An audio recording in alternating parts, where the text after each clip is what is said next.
महाराष्ट्राचे मुख्यमंत्री, सरसंघचालक या दोन प्रमुख मान्यवर व्यक्ती ज्यांना इतिहासाचं भान असायला पाहिजे महाराष्ट्राच्या, खास करून छत्रपती शिवाजी महाराज,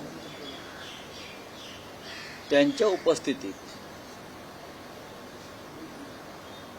अशा बुवा आणि महाराजांना आणून छत्रपती शिवरायांच्या इतिहासाची मोडतोड करण्याचं कारण काय?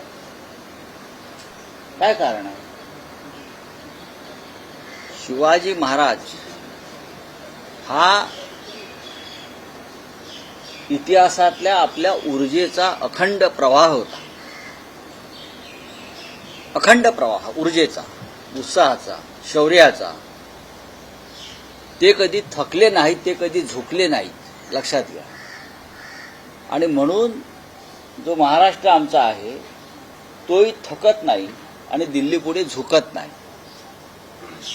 कोणा नवा इतिहास, हे कोणी बाबा आहेत काय, कुठे आहे ते बाबासाहेब माहित नाही मला. हे जे काय महाराज वगैरे आणतात हे लोक, हे नवीन हिंदुत्वात सुरू झालेल्या लोकांचा आणि नवीन इतिहास लिहितायत किंवा बदलतायत. महाराष्ट्राला हे मान्य नाही. खरं म्हणजे ते जे बुवा आहेत, तरुण कोणीतरी, त्यांनी छत्रपती शिवाजी महाराजांच्या इतिहासावरती जेव्हा हे बोलत होते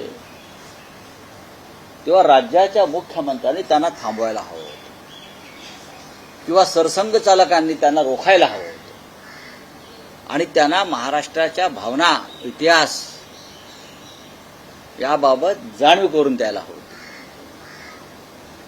ते बुवा म्हणजे कोणी या पृथ्वी तलावरची महान व्यक्ती नाही. वय काय त्यांचं वय काय, अभ्यास काय? ते असं म्हणतात का किती मुलं जन्माला घाला? 4 मुलं. तुम्ही घाला ना आधी, तुम्ही ब्रह्मचारी. हा, अजून तुमचं लग्न झालेलं नाही आणि दुसऱ्यांना सांगताय की 4 मुलं जन्माला घाला आणि 1 मूल कोणाला द्या? मग तुम्ही द्या. तुम्ही 25 मुलं जन्माला घाला आणि हवी तेवढी द्या, काय हरकत नाही. काय हरकत नाही द्यायला. स्वतःपासून हे जे संत बुवा महाराज आहेत त्यांनी ही सुरुवात स्वतःपासून करायला हवी. हे हिंदुत्व नाही, खरंच सांगतो. भाजपा किंवा संघ ज्या हिंदुत्वाचा सध्या या माध्यमातून पुरस्कार करते किंवा खरात बाबासारखे लोक, हे त्यांचे प्रचारक आहेत. हे हिंदुत्व अजिबात नाहीये. एका बाजूला तुम्ही लोकसंख्या नियंत्रणासाठी सरकार मंत्रालय स्थापन करताय आणि कोट्यवधी रुपये खर्च करताय लोकसंख्या नियंत्रणासाठी, आणि दुसऱ्या बाजूला अशा माध्यमातून तुम्ही लोकसंख्या वाढवण्याचा प्रचार करताय. हे बाबा असं का नाही बोलले की 1 मूल प्रत्येकानं आपलं भारतीय सैन्यात दाखल व्हायला पाहिजे? असं का नाही बोलले? आम्ही त्याचं स्वागत केलं. 1 मूल बलिदानासाठी, भारतीय राष्ट्रसेवेसाठी दिलं असतं. हे त्यांना का सुचत नाही? नाही सुचत त्यांना. हे दुर्दैवानं महाराष्ट्रात येऊन छत्रपती शिवाजी महाराजांची अशा प्रकारे त्यांच्या इतिहासाची मोडतोड करणं, हे जे दुसरा कोणी केलं असतं ते एवढ्याला भारतीय जनता पक्षानं शिवरायांचा अपमान झाला हो असं बोंबलत रस्त्यावरती उतरले असते. उतरा ना. शिवाजी महाराजांविषयी अशा प्रकारचं विधान करणं. शिवाजी महाराज थकलेले कोणी पाहिले का? झुकलेले कोणी पाहिले का? त्यांच्या लढायांनी औरंगजेबाला थकवलं. त्यांच्या पुढल्या पिढीनं औरंगजेबाला थकवलं. या शिवाजी महाराजांनी न थकता अफजलखानाचा कोथळा काढला, शाहिस्तेखानाची बोटं तोडली, पळून लावलं, आणि तुम्ही त्यांना थकलेला माणूस म्हणता. कुठून तुम्हाला हे सुचतं? काय पिता काय तुम्ही? बोला. एका बाजूला बागेश्वर नाग यांचं हे विधान होतं, दुसऱ्या बाजूला संजय गायकवाड यांच्याकडनं सुद्धा कुठेतरी अप्रत्यक्षपणे शिवाजी महाराजांच्या संदर्भात विधान येतं. नाही बघा की 40 वर्षापूर्वीचं पुस्तक आहे. 40 वर्षापूर्वीचं पुस्तक आहे. गोविंदराव पानसरे यांचं 40 वर्षापूर्वीचं पुस्तक आहे. त्या पुस्तकामध्ये कुठेही छत्रपतींची बदनामी नाही.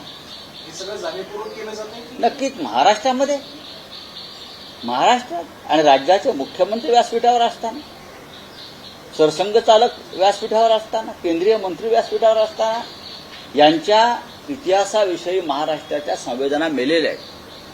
त्यांना शिवाजी महाराजांविषयी अजिबात प्रेम नाही. 10 वर्षापूर्वी नरेंद्र मोदींनी होर्डिंग लावले होते ना शिवाजी महाराजांबरोबर आपले स्वतःचे.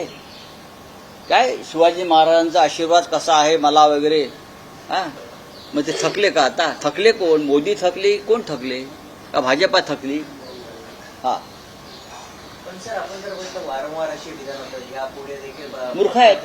जैन मुनी यांनी देखील बघा, हे मूर्ख आहेत आणि ह्यांना डोक्यावर बसून ठेवलेलं आहे. हे महाराष्ट्राचे शत्रू आहेत. हे बागेश्वर फागेश्वर ही भारतीय जनता पक्षाची खुळं आहेत. भारतीय जनता पक्षाचे प्रचारक आहेत हे सगळे.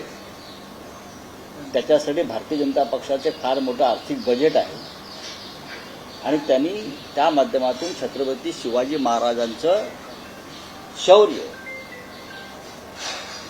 त्यांची भूमिका, त्यांचा विचार स्वराज्याचा हा तोकडा करण्याचा प्रयत्न सुरू आहे. कारण शिवाजी महाराज जर असते आत्ता तर अशा विचारांच्या लोकांना त्यांनी कडेलोट केला असता. हो, असे लोक निर्माणच झाले नसते आज जे आहेत राज्यकर्ते. हो गया.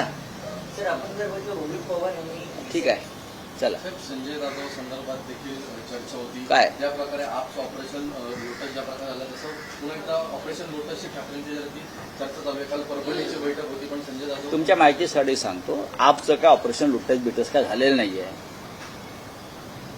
असे भगवडे प्रत्येक पक्षामध्ये असतात, राजकारणामध्ये असतात. आता आमच्याकडून 40 भगवडे गेले मेंदेच्या नेतृत्वाखाली. ते पळपुटेच आहेत ना. शिवाजी महाराजांच्या राज्यात राहता आणि दिल्ली पुढे गुडघे टेकून पळून जाता, त्यांना काय म्हणणार तुम्ही? असे प्रत्येक पक्षात लोक असतात. हे राघव चड्डाचं नाव तुम्ही घेताय किंवा त्यांच्याबरोबरचे अन्य लोक आहेत, त्यांच्यावरती ईडीच्या धाडी पडल्या, ते घाबरले, ते पळून गेले. ही गोष्ट एवढ्या पुरतीच मर्यादित आहे. महाराष्ट्रातही तेच झालेलं आहे. अजित पवारांवरती धाडी पडल्या, ते 35-40 आमदार घेऊन निघून गेले. एकनाथ शिंदेवर धाडी पडल्या त्यांच्या लोकांवर, ते पळून गेले. हे का शौर्य आहे का? ही का कर्तबगारी आहे का?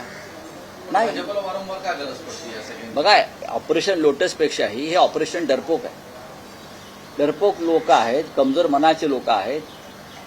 त्यांना विचार नाही, त्यांना भूमिका नाही, त्यांना आपल्या पक्षाविषयी निष्ठा नाही, पळून जातात. चला. मराठी सक्तीच्या संदर्भामध्ये परिवहन मंत्र्यांकडनं पुन्हा एकदा पुनरुच्चार करण्यात आला. ते असं देखील म्हणतात की रिक्षा चालकांचा मोर्चा कुठल्याही परिस्थितीत निघणार नाही. हा केवळ एक पब्लिसिटी स्टंट आहे. मोर्चाचा एक प्रकारे इशारा देणं हा पब्लिसिटी स्टंट आता 2 गट पडले आणि कुठेतरी सरकारमध्ये सुद्धा यामध्ये सरकारमध्ये मराठीच्या मुद्द्यावरती 2 गट पडता कामा नाहीत. हे मराठी राज्य आहे. हे मराठी राज्य आहे. उद्या 1 मे येतोय, महाराष्ट्र दिन. 106 हुतात्मे मराठी आहे. कळलं? 106 हुतात्मे मराठी आहेत ज्यांनी रक्त सांडलंय या महाराष्ट्रासाठी. अशा वेळेला मराठीच्या मुद्द्यावर जर 2 गट पडत असेल तर मराठी विरोधी जो गट आहे त्यांच्यावरती मुख्यमंत्र्यांनी कारवाई केली पाहिजे. सर मुंबईतील केम रुग्णालयाचं नामकरणावरून वाद निर्माण झाले. हॉस्पिटलचे रुग्णालयाचे जे कर्मचारी असतात त्यांनी देखील म्हटलं आहे की नाव बदलू नका. ते म्हणतात की हॉस्पिटल चांगलं करा, मंगल पण प्रभात नावाचं यांनी काय मागणी केली की नाव बदलणं. कधी केली तर हा प्रस्ताव बघा, अशा मागणीला अर्थ नाही. मंगल प्रभात लोढा हे बिल्डर आहेत, त्यांचे ट्रम्प टॉवर नावाचं टॉवर आहे. काय? Trump tower. आधी त्याचं नाव बदला आणि त्या ट्रम्प टॉवरचं छत्रपती शिवाजी महाराज टॉवर असं नाव करा. सर, दिल्ली में जो है बीजेपी ने रहमान नकेट ऑफ दिल्ली शीश महल टू अरविंद केजरीवाल का जो है वीडियो जारी किया है. उस पर जो है राघव चड्डा जी का भी कहना है आप जो है दिल्ली आ रही है because of Sheesh Mahal to. नहीं नहीं, ठीक है. फिर नरेंद्र मोदी जी क्या झोपड़ी में रहते हैं क्या? नरेंद्र मोदी क्या झोपड़ी में रहते हैं? मुझे बताइए. 15 एकड़ के महल में ही रहते हैं ना. आपने इंदिरा गांधी का घर कभी देखा है? प्राइम मिनिस्टर जब रहती थी, एक 1 सफदरजंग रोड पर प्राइम मिनिस्टर का जो घर था, आप जाकर देखिए, फिर आपको पता चलेगा कि हमारे प्रधानमंत्री पहले वाले कितने सादगी से रहते थे। आप जाइए, लाल बहादुर शास्त्री जी का घर है जनपद के बाजू में, आप जाकर देखिए, जाइए देखिए। शीश महल की बात में मैं बात नहीं करूंगा, लेकिन अगर कोई बोलता है और इसलिए अगर किसी ने पार्टी छोड़ी है तो आप प्रधानमंत्री मोदी जी का जो स्पेशल फ्लाइट है 5 स्टार, वो भी जाकर देख लीजिए। उनके कपड़े को भी हाथ लगाइए, उनके पेन को भी देखिए, उनकी घड़ी को देखिए।